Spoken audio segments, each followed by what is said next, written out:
Good morning. Good morning. We're doing a rare Sunday morning winged Yes. with Stanley Wany from, I believe he lives in Montreal. Stan is uh, graphic novelist, I guess, illustrator. Um, yeah, Visual artist, the whole kit and caboodle. yeah, paints, draws. I was just looking online. He's also done some installation type stuff, drawing. Yeah. Yeah, Yeah, he's an enormous inspiration for me as of late in my own work, but I'm sure he's going to be an inspiration for a lot of people who get to see this because his I couldn't speak more highly of his work. And yeah. Hey, Stan. Hey, Hi hello, there. All hello. right. So once again, welcome to Winging Once again, It. So yeah, we were starting to talk about your graphic novels, sequences. yes, Again, sequences I and always dreams. get the Agalma and the Dream Cave. Definitely Agalma and Dream Cave both have a certain kind of dream-like element to it. So why don't we just jump right in and yeah. So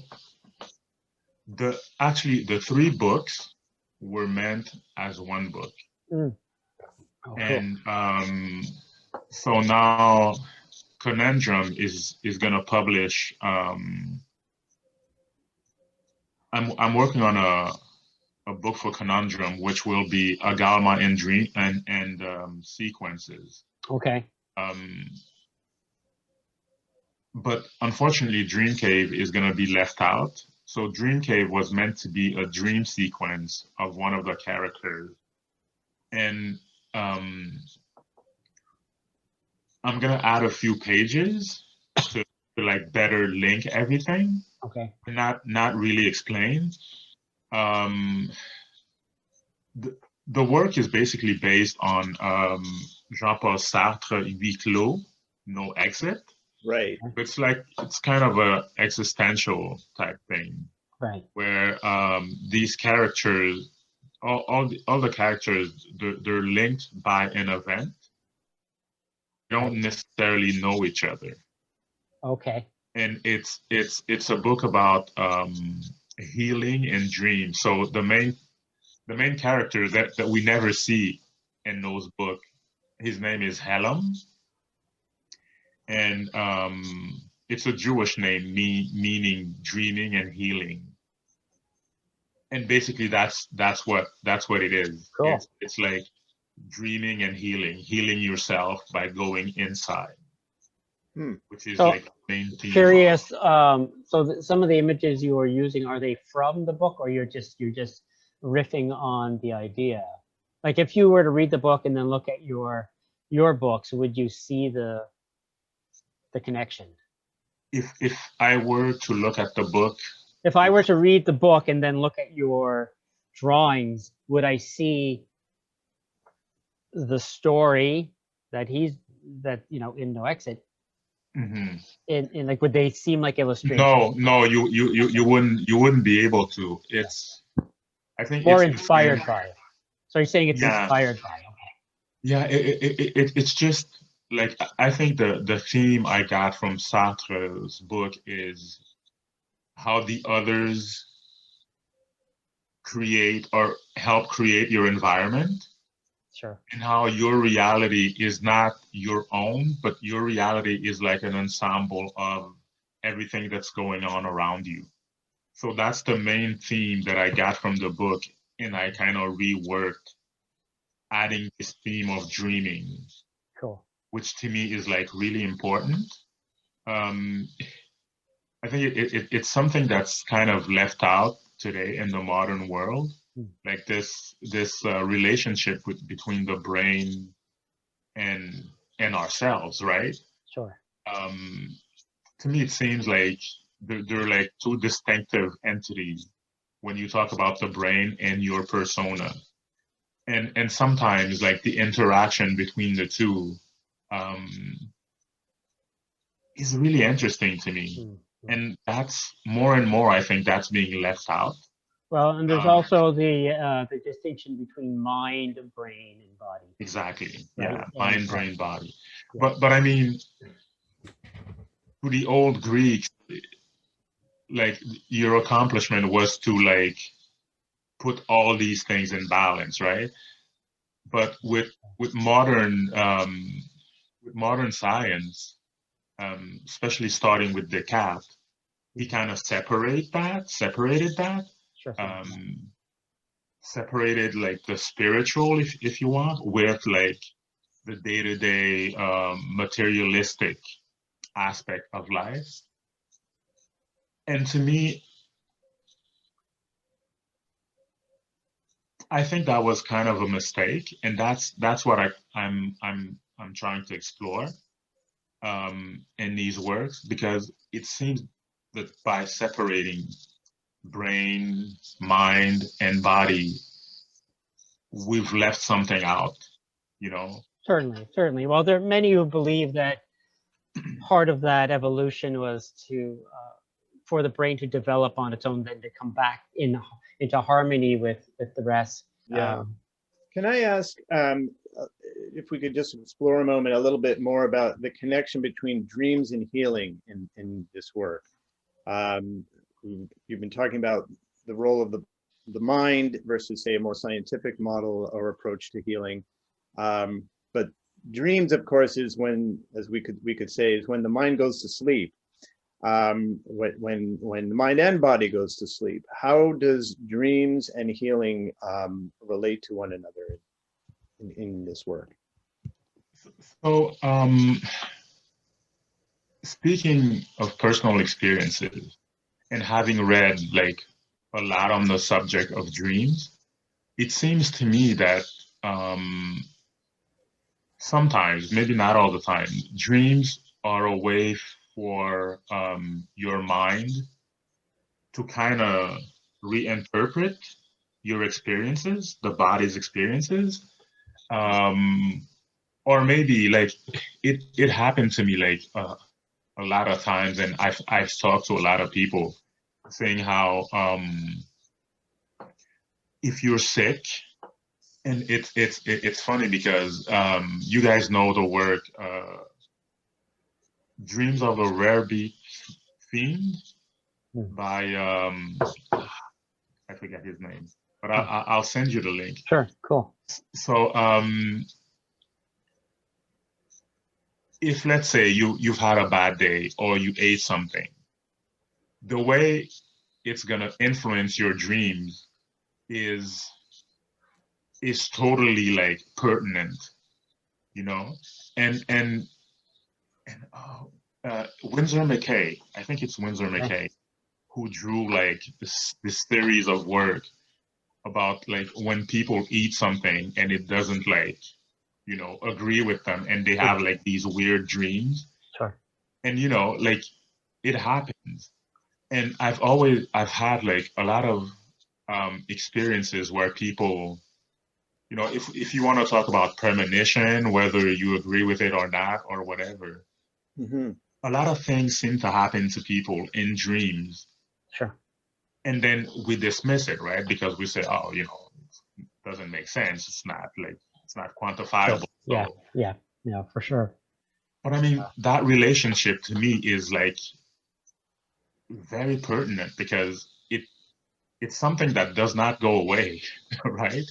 You can say, it's interesting, right? Dreams have existed pre-science and prehistory, and they continue today. And it'd be interesting to think if the process is much the same. Obviously, the brain has developed more, and there are different things, different stimuli. But in terms of the function of, I mean, we still cycle through the same 5 brain waves when we sleep that we probably did, you know, 1,000 years ago or 10,000 years ago.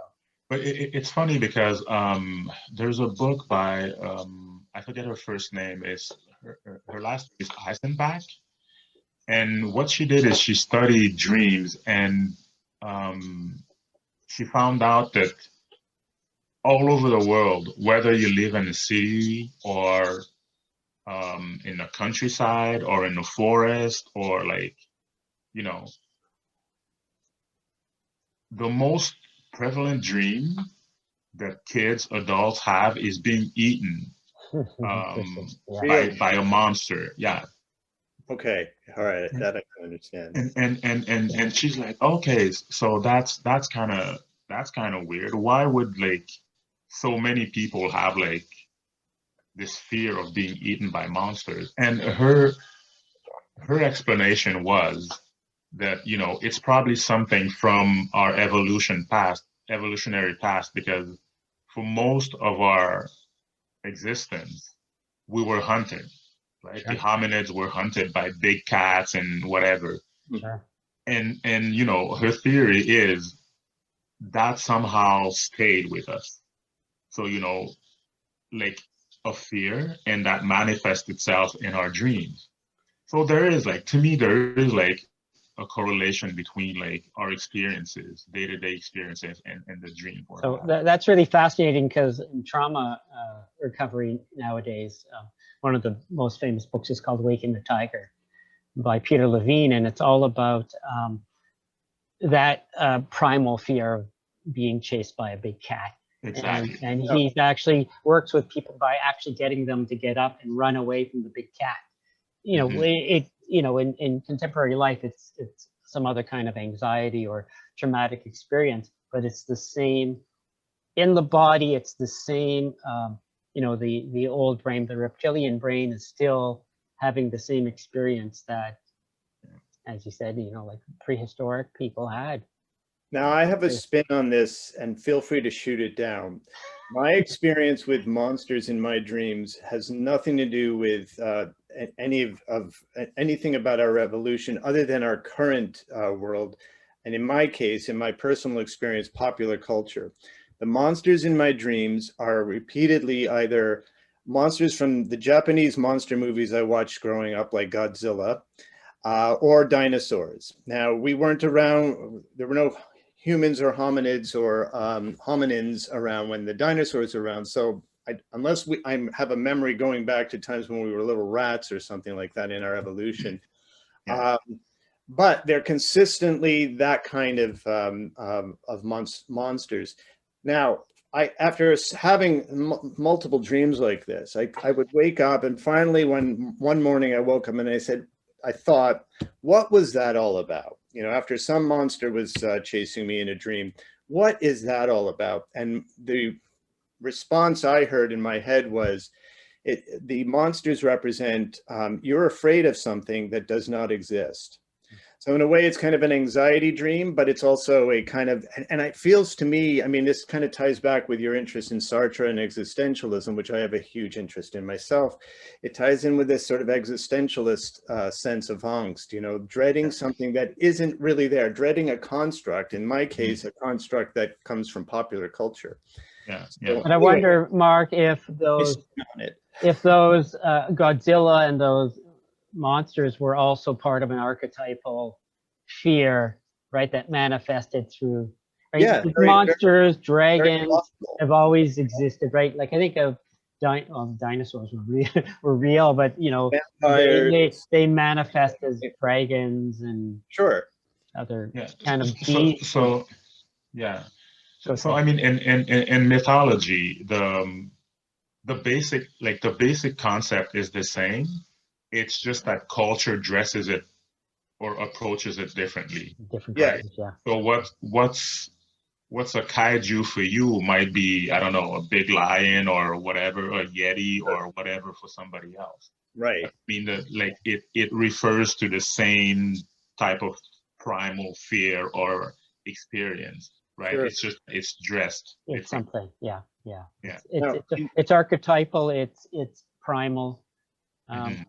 Now, in your work, the dreams operate in a form of healing, and it sounds like there's some kind of a liberation going on. Would that be an appropriate, that the healing works as a kind of liberation from some kind of construct or some kind of stricture that is holding people back? And again, I'm kind of making an analogy to the weak. Yeah. What I did is, when I was creating these works, I was going through a really bad period of insomnia. And to me, these works are a bit kind of a shamanistic way of approaching insomnia, in which I created them in a half-wake way of like approaching things. So I used to go down in my studio and draw, and it was like from 2 o'clock in the morning to 4 o'clock in the morning. So I wasn't really conscious of everything that was going on. I was just drawing. And then at the end, something came through, which like we now see as these 3 books, but it's not a conscious thing. So I think what happened is that, you know, this whole state of being between 2 state of mind, or between 2 worlds, being like between the dream world and the awakened world, there was like this need for liberation. And to me, that's where like the, you know, the character of Helen comes in, right? It's like this thing that acts as like this wish, because you know how in Agalma there's this cube that keeps appearing. Yeah. Right. So this cube represents like this intangible mystery thing that you're holding on to like help you go through something. You know, yeah, I love that's to me that's a possible explanation. But one of the things that I really like about these 3 works, and I'm not sure I had anything to do with it, is the fact that they're based on symbolism. So I present symbols, and then people put in them what they want. So the story I see might not be the same story that other people see. And to me, that's what's attractive in these books. So one of the things that attracted me the most, of course, the quality of the drawing is exquisite. But one of my biggest beefs with graphic novels is often the writing is just inferior to the imagery, and often the writing just seems to be there. Like it just I can just dispense with the writing, with a few exceptions. Matthew Brown being one of them. I love his writing is as strong as the imagery, and a few others, maybe some Alan Moore. But that's what I really loved about your book, was that the story is told through these sequential images that are like a dream, and they are open to personal interpretation. You know, you could take your books and, you know, take out Jung's, you know, encyclopedia of symbols, maybe, and like there's so many ways that they can be approached, but there's a fluidity and a freedom to them that to me is magical. You know, I think it's really important. I know now there's like this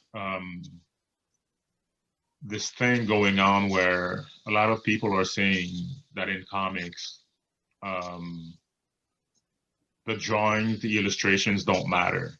You know, it's just like the writing. And I don't agree with that, because, you know, in comics, if you take away like the drawings, like what do you have, right? They're just really writing with a lot of holes in it. You know, so I don't agree with that. Like if we say, well, you know, the type of illustrations, like, you know, doesn't matter, that we could have a conversation, but still, I mean, I'm thinking of Chris Ware, and I'm thinking of Jimmy Corrigan. Like Chris Ware is an Oh. amazing artist. Like he can draw realistically. Like, but I'm thinking, okay, so what if he drew Jimmy Corrigan in a realistic manner? Would it have the same impact? I'm not sure about that. Probably not. No. Yeah. It'd be a very different Yeah. work. Exactly, you know? Style, yeah. Or what if Dave McKean's Cages was drawn in a Chris Ware style? Would it have the same impact? I'm just like, you know. So I mean, Or would Algalma have the same impact if it was that way? exactly. Well, and a good example of that is Neil Dream Diamond working. books, because he has a lot of different artists, and some of them work and some of them don't. Like the image really is important, and it really shapes, to me, like the ones I've been reading recently have like sometimes 14 different artists, Yeah. over 14 chapters, and some of them I can't even read because I don't like the drawing style. Others, I don't even care about the writing. It's the drawings that hold them together. Yeah, yeah. What's amazing to me as you're describing your approach to this is that this was all taking place during fits of insomnia between 2 and 4 in the morning. Most of us at that point would not be able to function at all. And yet you're putting out these extraordinarily highly well-crafted images. I mean, when you were describing this, at first I was thinking, oh, you know what? The drawing is almost like a stand-in. It's almost replacing the dreams that you've been deprived of because of your insomnia. But then I'm thinking, no, this is more than that. This is, you know, I think a lot of people at best could doodle at that point. You're creating these incredibly well-crafted, very, I mean, tight, but also loose in the right way kind of images.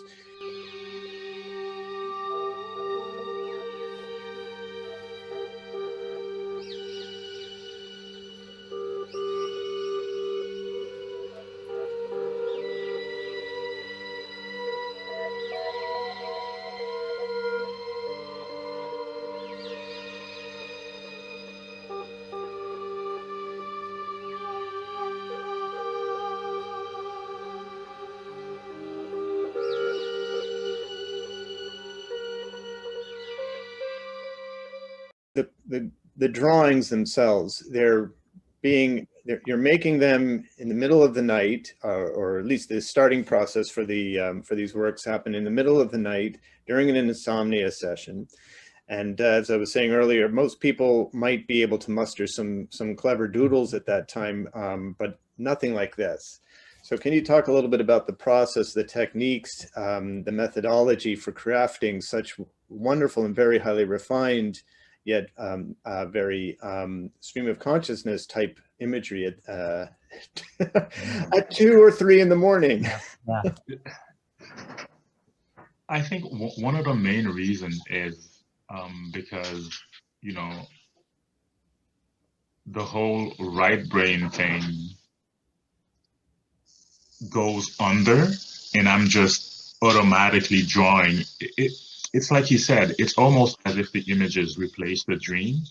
And what I do is I'm just going through the motions and trying to unconsciously put on paper what's in my head. I've been drawing since before I could walk. Okay. At least that's what my aunts tell me.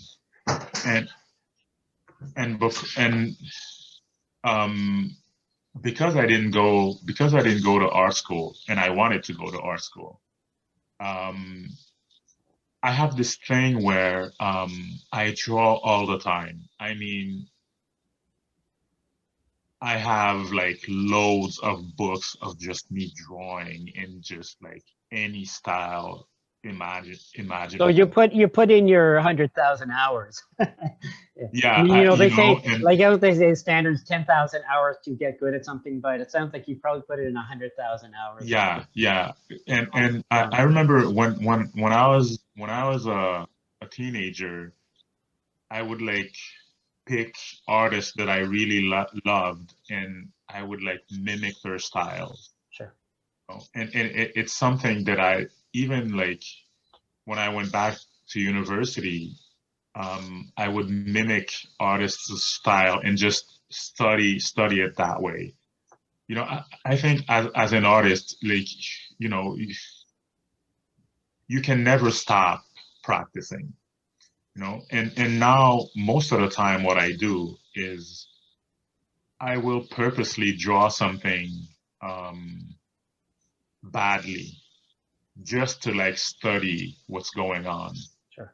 I would purposely like, you know, drawing cartoon, studying color. It's like, it's, to me, like, it's, you just can't stop, right? And that's why I think when it comes to execution, um, I have like this base already established in that, you know, I don't need to think about it. Right. I can like let loose. Yeah. But yeah, part of it is like putting in like the hours and the work. But another part of it, to me, is just like not really thinking about what I'm doing. So I want to ask you again. This is more technical. Just so, for example, a Galma, like, you're not using any photo references or anything? You're just drawing off from your memory, or do you actually use? So yes and no, because I'm pretty sure that in there you would recognize some pictures somewhere that I've seen, Okay. or Yes, yeah. in movie. The National Geographic type images. No. Oh, no. In movie, Okay. like I really have like a rich visual Sure. dictionary. Yeah. I'm at 8. I was watching like Kurosawa movies, and these images, they stay in your head, right? Yeah. And a lot of times when I'm drawing, or like I look at photography a lot on the internet. Right. Okay. And I do have like a visual dictionary that I acquired, that when I go on websites, I see an imagery, I just save it and I study it. It just gets You know, downloaded into your image you know, bank. you study the light, you Yeah. you study the tones of grays, and you study everything, and these get in my head. So I'm pretty sure that some images people would recognize. Yeah. Oh, I've seen that thing before. Sure. Yeah, it's the drawings are cinematic in many ways. Yeah, Like exactly. But I mean, most of the time, there's something, there are images that I'm creating loosely. That's why, you know, I think one of the things, my characters don't always look the same from like one picture to the next. That's because I never I never really draw the same character. Sure. You know, I'm I'm always, yeah. You know, it's not this person, physical person. It's this energy that I'm drawing, and sometimes this person will look a certain way, and sometimes it'll look another way. But to me, you know, I know, and That's fascinating. I mean, that's fascinating in terms of, you know, the sort of classic notion of character or of a persona in a work, whether it's a visual work or a you know, a novel, a literary work, is that there's sort of a fixed entity, right? I mean, even our ideas of ourselves, we're fixed entities. We have evolving inner lives, but physically we look the same. And what you're kind of doing is deconstructing that whole notion, or at least playing with that whole notion, and saying, physically, we can morph just as much as our inner life can change from moment. Exactly. To me, it's based on reality, on stuff that I've experienced. Well, it also induces, like when I'm looking through the book, I actually have almost a physical experience of dreaming by looking at these images, because, you know, we're telling the brain, you know, that it's not a fixed entity or solid. Exactly. And it's like, you know, it's like the floor starts to get a little spongy. And yeah, you know, and I mean, and to me, that's why agalma and sequences work as complementary work, because one is, agalma is left brain based and sequence is right brain based, but they both come together at this intersection of dreaming. Interesting. Yeah. Yeah. So although they're based on the same framework, they're both different. And there's a different feel to them. There's a There's slightly a different. different. Agalma But does feels more dreamlike than yeah, sequences, yeah. where you get the sense that you are pulling from everyday life. Exactly. Yeah. But I mean, I think sequences reinforces Agalma because sequences is supposed to be the reality part. Okay. Yes. Yeah. But that you like there's still this underlying you're not sure if you're really dreaming or if you're really like in reality, right? So I think that's even more interesting. Like Oh yeah, it's to like that oppose the magic both. realism, right? Magic realism Exactly. of Latin American literature, where 1 minute it's everyday scene, and then suddenly there's whatever. Exactly. The cake turns into a bunch of butterflies, and it's like, what the hell just happened there? Right? Yeah, And yeah. then it's back to normal, or what you Exactly. perceive as normal. I love that. That's my. What ended up happening when I was drawing Agalma sequences in Dream Cave is that some of the stuff that I drew, some of the stuff ended up happening in real life. Wow. Amazing. Yeah. And you know, you're kind of freaked out about it a bit. And to me, that's why, you know, that's why at the end of the book, because Agalma sequences, Dream Cave was a bit faster, but these books took me about 3 years to draw. Wow. So drawing them, you know, I've had like, you know, 3 years of experience. And to me, that's why I think they ended with the, you know, that theme of liberation that they do, because I think at some point I got like so scared. I was like, okay, some of this stuff is coming true, so you know,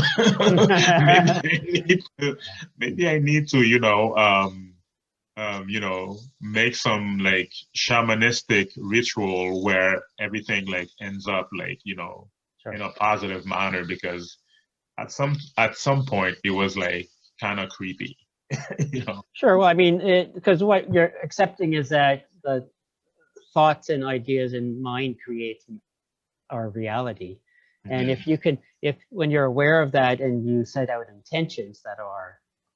Yeah, but I think also like Albert Einstein said, like the brain is a transmitter receiver, Absolutely. and it's like Alan Moore's what did he call it?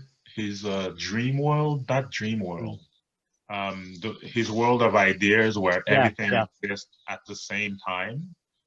And I think some like when you know your right brain is kind of goes under, your brain, it's like a receiver, right? So you're receiving every station at the same time. And once you tune out of this station called like reality or physical reality, well, other stuff come in. It's just one part of the dial, right? Yeah. And I was like, okay, you know, maybe that's not so crazy, because, you know, like some of this stuff is, you know, is coming to pass, and it's like leaking into like my own personal life, and you know, maybe I better try and, you know. So It's Well, I like tell people, let me just jump in here. For maybe about 7 or 8 years ago, I was writing some poetry through the summer, and all I read was poetry, and I was reading it on the subway. And of course, poetry deconstructs the real world. And after a month of reading that every single day, day and night, I actually felt like the physical world wasn't solid anymore. And quite literally, I would get on the subway and it would feel like the floors were rubber, and the world around me felt like it was actually not physical, and I had to stop because it was like being on drugs. And it's sort of, we're talking about the same sort of thing. I was tapping into this different frequency that you no longer believed in, because you know, poetry doesn't use like, you know, the same kind of sentence structure as prose that is logical and rational. And anyway, I was just going to say that it sounds like, you know, in terms of the frequencies that you're tapping into, it sounds like you're almost turning on its head the distinction between noise and sound. There's sound, which is something that's, you know, sort of well, and music, which is the other and extreme, music, yeah. right, which is something that's structured, versus noise, which is chaotic and unstructured. And what you're saying is that no, the material world and all of its signals is the noise, and that you're, once you can tune out that, then you get to a deeper reality, which, you know, clearly comes out of your works. It's also like you are probing and exploring a deeper reality, beyond just, though you are still very realistic in your style, you're probing a reality that goes deeper than that sort of surface realism. And to me, like the choice of going realistic was, well, it wasn't a conscious one, but I think it's, in this case, it was very valuable because the story itself and the world in which like the story goes on are so like you know, unreal. You know, they're so fantastic that I think like drawing in a realistic manner like kind of helps ground it, you know, Yeah, ground the story. absolutely. Yeah, And you know, because I feel if I was to draw like more fantasy like characters or like unrealistic characters or cartoony, or right? yeah, I feel like it would go too far into like, you know, it wouldn't be grounded as Or makes much. it tangible, right? Yeah, We look at them and they're believable, even though what's happening to the is characters exactly. are not what we know in everyday reality. We do know it in dreams. And in Yeah, dreams, usually we see things realistically, yeah, which is yeah, interesting. I mean, realistic, even though like whatever, something yeah. can be the wildest shape, like a Dali painting or something. Mm-hmm. But we see it in, you know, what we would call realism. Yeah. A recognizable form.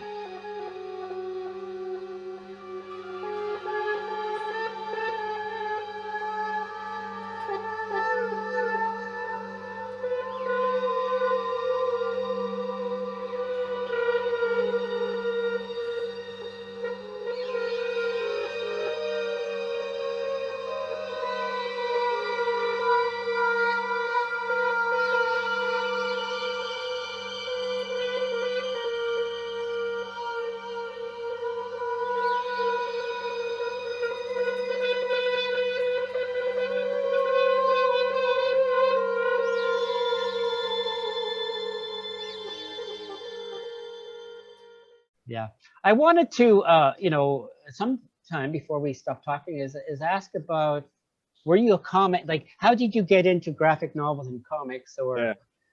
like, were you one of those guys who read comics as kids, or? I was. You know, so to me, being, you know, the first families of immigrant people in Quebec and Montreal. So in the 70s, when the Quebecois government was like trying to articulate a French speaking society, what they did was they went elsewhere to French speaking countries to like kind of bring in workers, school teachers, engineers, and so on and so forth. And my parents come from that first generation of immigrants, French immigrants in Quebec, highly educated, you know, highly skilled. And so we had like a world of our own, right? Even though we understood, we interacted with the society, but we had our own very strong culture. And for me as a kid, um, I went to school, but I didn't really interact with my surrounding society. And to me, comics was a way for me that I found to just study the society, to see like what what these people are all about. Of course, television is one, um, but at the time there wasn't that um, many shows that attracted me as a kid. You know, I was watching like anime like everybody else from Japan mainly. Yeah. But the interaction with the larger society I got through comics. So I started like my relationship with comics. I started really young. So what were Um, some of the comics that you that really got into at that time? So I started. We spoke French, so I started with Édition Héritage that translated a lot of Marvel and DC comics. And I remember like I really loved DC. I wasn't a Batman fan, but I really loved like the fantasy stuff, like Green Lantern Hmm. and Warlock. Hmm. Um, that was the type of thing that really interested me. Hmm. Of course, you know, superheroes and so on and so forth were cool also. Like, you know, I was a big Superman fan, of course, you know. Christopher Reeve and so on. I was like every other kid, you know, put a towel on your back and try and, Yeah. you know, Yeah. but, but, but I mean, like these comics, you know, Shang-Chi, Master of Kung Fu, like I remember these comics and when I got into Batman, I got into Batman through the Batman Green Lantern and Green Arrow comics, you know, dealing about drugs and so on and so forth. So although I loved comics, there was still I was still attracted into these comics that were more either really like fantastic, fantasy like Warlock, Adam Warlock, or based in a reality, in a hard reality like these Batman comics or these, you know, Kind of these gritty, Green Lantern comics. gritty reality. Exactly, you Yeah. know. Yeah. So that's how I got into comics. At first, it was like to me was a way to interact with the larger society around. So at that time, were you starting to draw from comics or? Oh yeah, I've you know my aunt was telling me that before I could walk or talk, I was drawing. I was like this kid. You could like you know put a pencil in my hand and you could leave me for the rest of the day, So and you're I born artist, right? yeah. Yeah. What about the French band dessinée and The French bande dessinée, I was Mobius, interested in early. I never liked Tintin. I always hated that book. You know, I really like the detective things, the mystery things. Like the it was what we had because we received a Paris match at Mhm. home, and of course, like we received some bande dessinée from Europe. But I quickly like um, got over that because to me it was too like I remember it was too childlike, Yeah. Yeah. you know? And it quickly like you know I my interest. Of course, you know I was reading Smurfs when I was a kid, but you know in fourth grade, fifth grade, I was like, okay, this stuff is.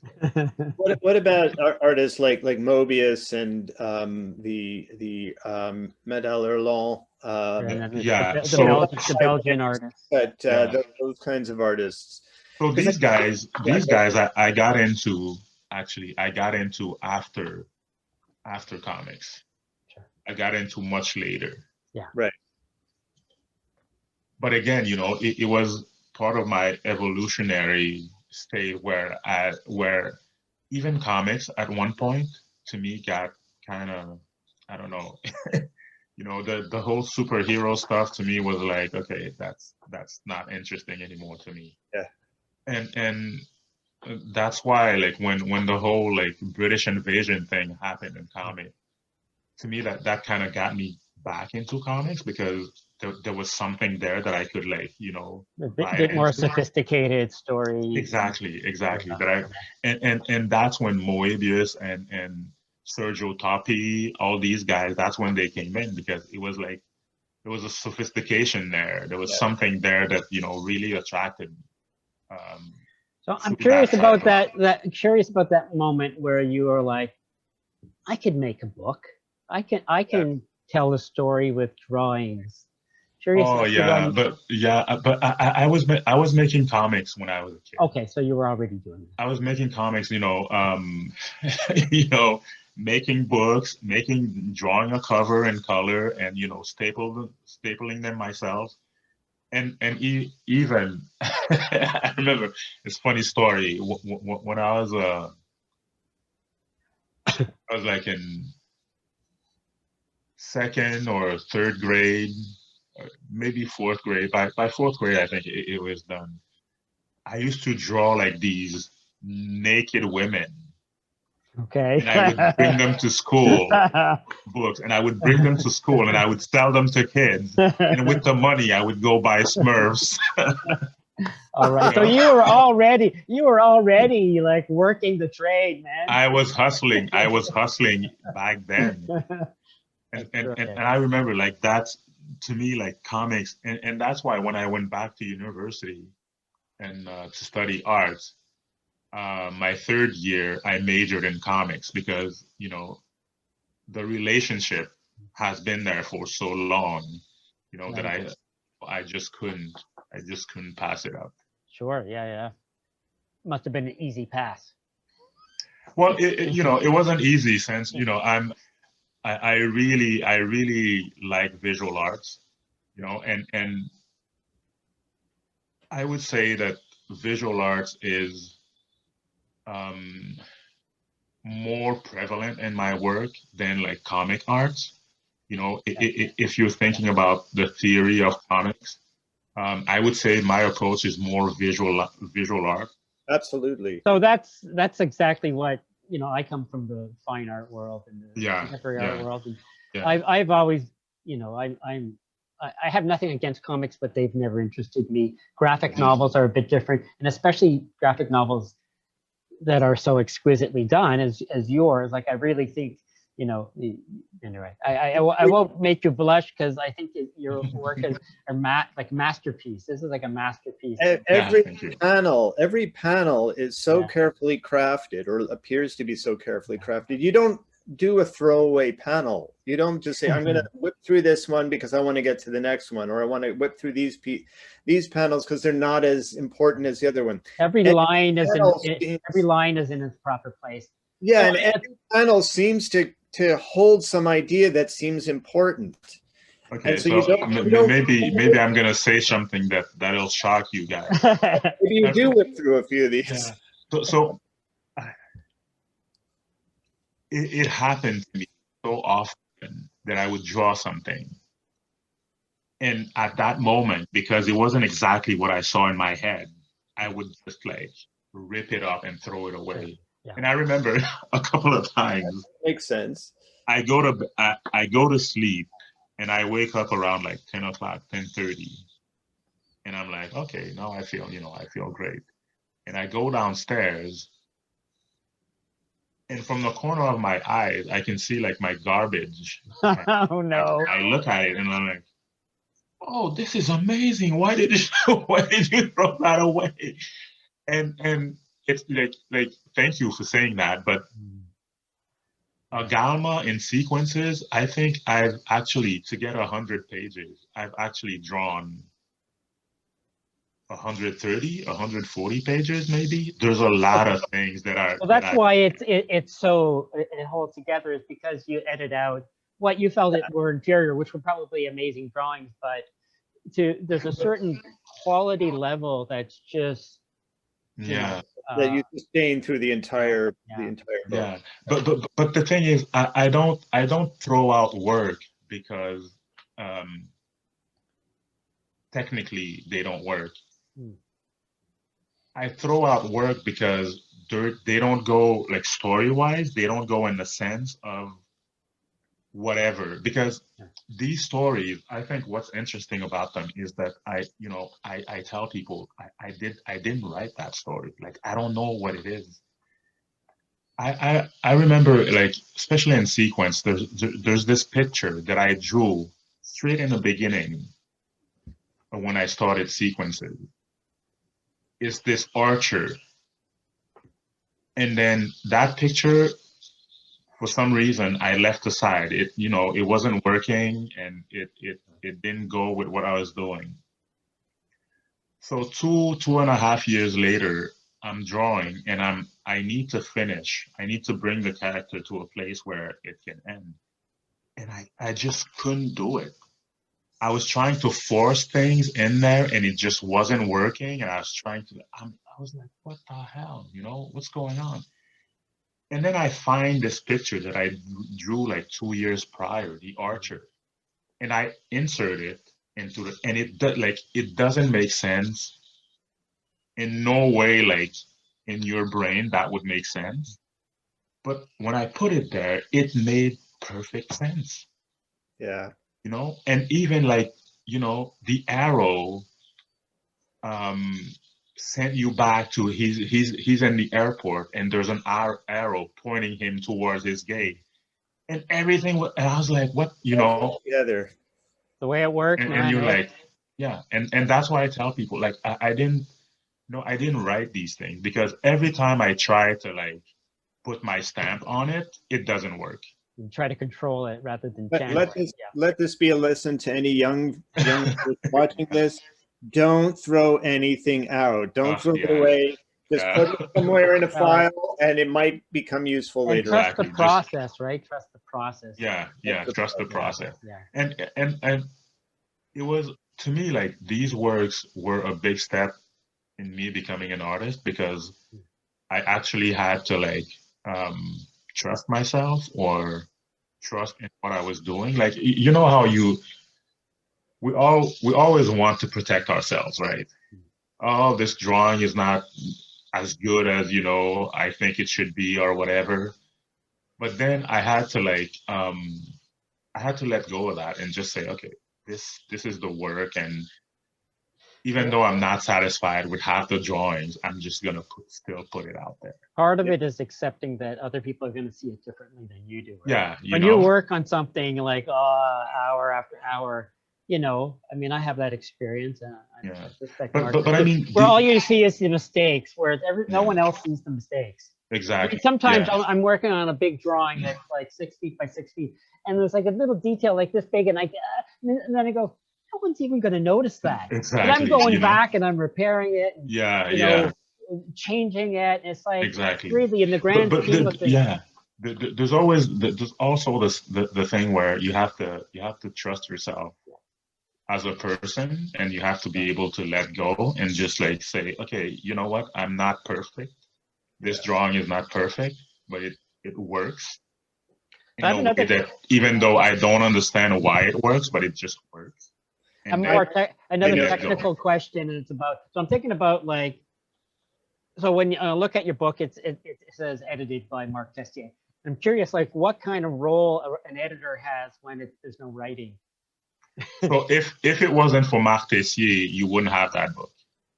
Okay. Because as I was drawing these things, Marc came to my studio and he looked at all these drawings, and he was like,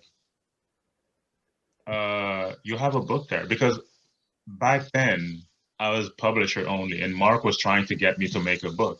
Right. Okay. I had all these drawings lying around, and he's like, you should make a book. And I'm like, no. So you're co-publisher with him of Edition Street. Yeah. And I was like, no, there's no book there. He's like, you know, all these drawings, they're done in the same kind of spirit. And when you were doing them, you weren't thinking about a book? Or? I wasn't thinking about a book. You know, I wasn't thinking about a book. And he said, I think you have a book there. And I was like, no, there's no book there. That was for sequences? Or... for Agalma. For Agalma. Oh, okay. Because when I look at it, it looks like it was almost planned out as a book. That's amazing. Yeah. And then when he said that, I thought about it for a couple of months, and then I started putting things together. Okay. But right. Always at night. You know, Agalma is the book made at night. Yes. And then the way I would do it is almost like you know, cinema, like a film. Sure. I would draw things and then take some things would work together, and the whole sequence is in Agalma that didn't end up being in the book. And the way, if I show you like the way I drew them, none of the images are in order. I don't think there's two images in Agama that are in order. I get that. That's the way I work. We need an exhibit or a book of extracts from you, because you know that we're both salivating here. Yeah, but I've had an exhibition in Australia actually, where the works were on display, and I should send you guys the N-Words book, where Jonathan, the curator, wrote an essay on the way I work. And I would love to be able to show these works in a gallery, because I think they're very pertinent. Because the work on paper. I just want to point out we got about 1.5 minutes left. Okay. We're going to run out of Zoom. I mean, we could probably talk for another 2 hours. So the work on paper is vastly different than the work that the end result. Okay. Yeah. So that's awesome. You guys get on that. I work very much the same way. I just draw a whole bunch of drawings and then edit them together later. Yeah. Marc and I both work on our own graphic novels plus books together. Oh, really? So you guys need to send me some links so I can see your work. Will do. I actually sent you an email with the manuscript of our last book. Oh, really? Okay. Yeah. So I think it was the second one. It's like a PDF of the manuscript. Yeah. Anyway, we're running out of time, so we better say bid you adieu. It's been fabulous talking with you, and thank you guys. Thanks for having me. We'll keep in touch and send you links, and just can't wait to see where this goes next. Perfect. Thank you. I can't wait to order sequences, which I'm doing right after this. All right. Thank you so much. Thank you. Bye. Bye. Bye-bye.